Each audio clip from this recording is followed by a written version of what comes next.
मैं मौजूद हूँ इस टाइम राजस्थान हाई कोर्ट के गेट के ठीक सामने और यहाँ पे वकीलों ने सड़क के ऊपर धरना दे रखा है, प्रदर्शन कर रहे हैं। और ये प्रदर्शन क्यों कर रहे हैं जान के आप भी हैरान रह जाएंगे। ये वो वकील हैं जो आम आदमी को इस हाई कोर्ट से न्याय दिलाते हैं। आम आदमी इनके पास आता है ये उम्मीद लेके कि अगर मेरे साथ कुछ गलत होगा तो वकील के माध्यम से मुझे कोर्ट से न्याय मिलेगा, मेरी बात सुनी जाएगी। लेकिन अगर कोई वकील ही पीड़ित हो जाए तो अब वो वकील कहाँ जाए। एक वकील पीड़ित है, वकील की ही ज़मीन पे कब्जे की बात सामने आई है और इन वकीलों ने राजस्थान हाई कोर्ट के गेट के ठीक सामने धरना दे दिया है। क्या नाम है साहब आपका? मेरा नाम अभिषेक नथानी है। अभिषेक जी, क्या विषय है और क्यों धरना दे रहे हो? मेरी एक 54 गज की 3 मंजिला इमारत है जिस पे पड़ोसी ने अवैध रूप से अतिक्रमण कर रखा है। पिछली बार भी जब उसने अतिक्रमण किया था तो हम सारे वकील ने जाके उसको निकाला था और 452 की एक महेशनगर थाने में एफआईआर की थी जिसका नंबर है 265, जिसकी अनुसंधान पहली बार नहीं हुआ। ये पहली बार नहीं। और उस संबंध में महेशनगर थाना ने कोई भी इन्वेस्टिगेशन पूरा नहीं किया और अभी भी पेंडिंग छोड़ी हुई है। पिछले 10 दिन पहले मुझे एक फ़ोन मेरे पड़ोसी का आया कि उसी व्यक्ति ने वापस मेरे उसी प्रतिष्ठान में काम कर रहा है मेरे बिना अनुमति के। तो जिस पे मैंने एसएचओ को और जो मेरे जो पूर्व में एफआईआर की हुई है उसके आईओ को फ़ोन किया और उसको अवगत कराया कि वापस अतिक्रमण किया जा रहा है।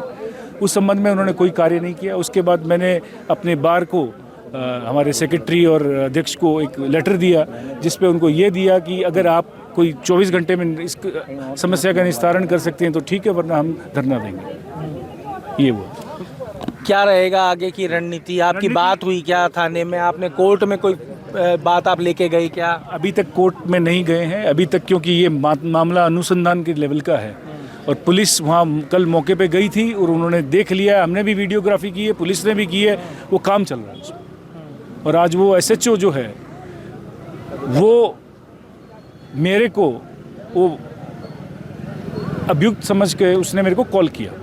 उसने कॉल किया और मुझे ये बोला कि मैं एसएचओ महेशनगर बोल रही हूँ योगेंद्र, तुम व्हाट्सएप कॉल पे आओ। तो इसका मतलब they are hand in glove, वो दोनों मिले हुए हैं और मेरी प्रॉपर्टी को मेरे से छीनना चाहते हैं। मेरे पास उसके रजिस्ट्री है, उसका पट्टा है, सारे कागज।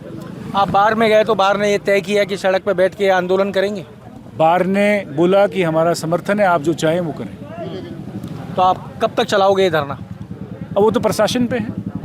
जब तक न्याय नहीं मिलेगा, जब तक पुलिस कार्रवाई नहीं करती। क्या चाहते हो आप? मेरे कब्जे को खाली कराए, दूसरे को छोड़ और एसएचओ को निलंबित किया जाए और जो अभियुक्तगण है उनको गिरफ्तार किया।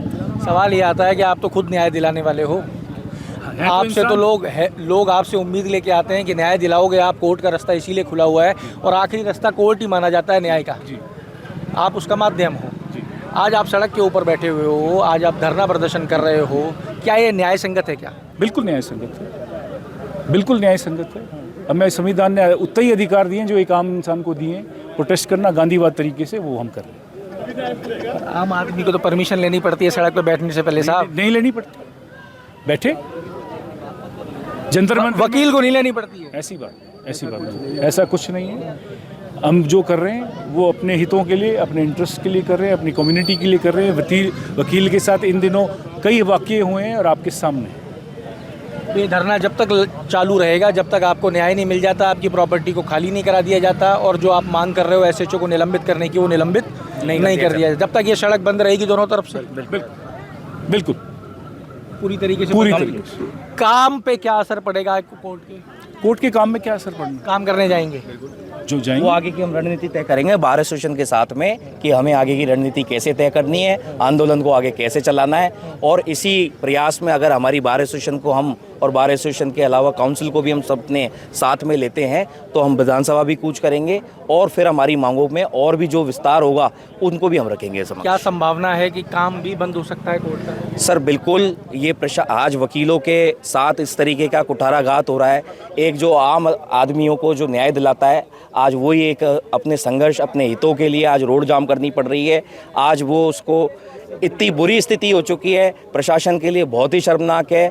मैं इस सरकार का फेलियर मानता हूं कि आज हमें बैठे हुए भी 5 घंटे से ज़्यादा समय हो गया है, पुलिस प्रशासन का एक भी अधिकारी यहाँ पर अभी मौजूद नहीं है, कोई सुध-बुध नहीं ले रहा है। और हम अनवरत इसको चालू रखेंगे, इस धरने को, और इसको और बढ़ाएंगे, और हम अपने एसोसिएशन के साथ में और बार मेंबर के साथ में इसको बढ़ाएंगे और इसके लिए कार्रवाई करेंगे। क्या आप ये एक मांग और रखोगे क्या आम आदमी के साथ भी अगर कुछ ऐसा हो रहा है तो उसको भी तुरंत कार्रवाई? बिल्कुल बिल्कुल, आम आदमी के साथ भी एक पीड़िता यहाँ पर अभी इस आंदोलन को देखने के बाद में एक पीड़िता अभी यहाँ पर भी आई है, जिसने बताया कि महेश नगर थाना इंचार्ज, जिनका नाम कविता शर्मा है, उनकी ये रेगुलर प्रैक्टिस चली आ रही है। वो पैसे लेके अपराधियों को संरक्षण देती हैं और वो पिछले बहुत समय से जयपुर में यहाँ पर तटस्थ है, उनका ट्रांसफ़र भी नहीं किया जा रहा है। और उनका दावा है कमिश्नर साहब मेरे साथ रहते हैं और मेरे को जयपुर से कोई हटा नहीं सकता है। एक अन्य वकील और कोर्ट तो बिना तथ्य के चलता ही नहीं, सबूत के बिना चलता ही नहीं। ये तो आप सीधा सीधा आरोप लगा रहे हो एसएचओ के ऊपर। बिल्कुल, हमारे पास इसकी एविडेंस है, जो उनके कार्यक्रम और जो जितनी भी रिकॉर्डिंग है वो हमारे पास है। और उन्होंने ही हमें अपने चैम्बर में ये कहा था, आप सामने वाले अक्यूज्ड को अपनी प्रॉपर्टी क्यों नहीं बेच सकते। तो क्या आज मेरा ये कहना है कि पुलिस थाने क्या मांडवाली का वो बन चुके हैं साधन, वो मांडवाली कराएंगे, उनका काम रिकवरी एजेंट का रह गया है। आज पुलिस का जो कार्य प्रणाली है वो सब उसके परिचित हैं। आज इसी समक्ष हमारी एक पीड़िता है राठौड़, ये भी इसलिए आई है इसी जगह पर। तो ये आपको आप भी वकील हैं क्या? मैं सोशल वर्कर हूँ, आईएएस की तैयारी में। मैम ने मेरे साथ बहुत गलत किया है, मैम ने कार्रवाई बहुत ज़्यादा गलत की है मेरे साथ। क्या हो गया आपके 2 जून का मैटर है, हम आपस ही हमारे प्लॉट से वहाँ पे क्रश हुआ, जिसकी रजिस्ट्री वगैरह डॉक्यूमेंट्स है हमारे पास। मैम से हमने कई बार निवेदन किया कि हमारे पेपर्स देखिए, ये करिए। तो मैम बोली आज मैं बिजी हूँ, ऐसे ऐसे करके धीरे धीरे टालती गई। फिर जब ज़्यादा शांति भंग होने लगी तो मैडम ने हमको थाने बुलाया, तो हम थाने गए तो मैम मिली नहीं। फिर जब इन्होंने पीसीआर भेजी हमें लेने के लिए, तो हमने बोला कि भाई हम कल परसों में आ रहे हैं आपके पास पेपर लेके। लेकिन मैडम को तो कार्रवाई करनी थी मेरी भगत करके। तो 2 जून को मैटर है, ये पास में आंटी का पड़ोस में प्लॉट है, वहीं हम रहते हैं। तो हम लोग तो मैं तो वर्क कोई दूध वगैरह लेने गई थी, पिताजी वगैरह थे घर पे। तो आंटी जोर जोर से चीखने लगी कि जल्दी आओ जल्दी आओ। तो पिताजी वगैरह बाहर निकले, तो एक भूमाफिया है पड़ोस में, वो उनके तोड़ी कर रहा था। तो पिताजी ने बोला भाई क्यों तोड़ रहा है, ऐसे करके पुलिस आ गई। जितने में पुलिस आती है तो पुलिस शांति भंग के चक्कर में सब दोनों पार्टियों को शांत करती है। अब दोनों पार्टियां शांत हो गई, बोले दोनों के पेपर लेके थाने आ जाओ। हम थाने जा ही रहे थे, थाने जाने ही वाले थे, जिसमें मैडम की बोलेरो आती है। मैडम ना आओ देखती ना ताओ देखती, सिर्फ 2 मिनट बात करी है मैडम ने हमसे। सिर्फ ये बोला है कि भाई लिखित में कोई कार्रवाई का। मैडम लिखित में कार्रवाई, हमने कोई निर्माण तो किया नहीं, हमने कोई निर्माण, भाई ये तो 3 बार तो कोई निर्माण होता नहीं है। मैडम आपके पास तो ऑप्शन था ना, आप वकीलों के माध्यम से कोर्ट में जा सकते थे। आप तो वकीलों के साथ धरने पे आ गए।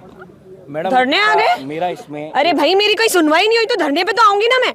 आज 2 जून का मैटर है, आज आपके बहन बेटी के साथ कोई गलत करता है, 2 जून का मैटर है ना, और कहीं सुनवाई नहीं होगी तो जहाँ उनकी वहाँ होगी, जिसके साथ वो गलत करेगी उनके साथ तो मैं खड़ी रहूंगी। मेरे साथ भी गलत हुआ है। और लोग अगर आपके साथ में इस धरने में जुड़ते हैं और पीड़ित भी जुड़ते हैं, तो क्या उनके लिए भी आप लड़ाई लड़ोगे? बिल्कुल, अधिवक्ता समाज पिछले आज़ादी के बाद से आम आदमी के लिए हमेशा लड़ता रहा है और आगे भी लड़ता रहेगा। हम इस व्यवस्था के एक ऐसा पार्ट हैं जो हमेशा अधिकारों के जिनके भी साथ हनन हो रहा है उनके लिए न्यायालय के कक्ष आज भी खुले हुए हैं। इसलिए न्याय व्यवस्था में हमेशा हर आदमी का विश्वास इसलिए रहा है कि जहां हर प्रशासन से हार जाता है, वो ये न्यायपालिका एक ऐसी जगह है जहां पर उसको न्याय मिलता है और सबका विश्वास आज भी कायम है।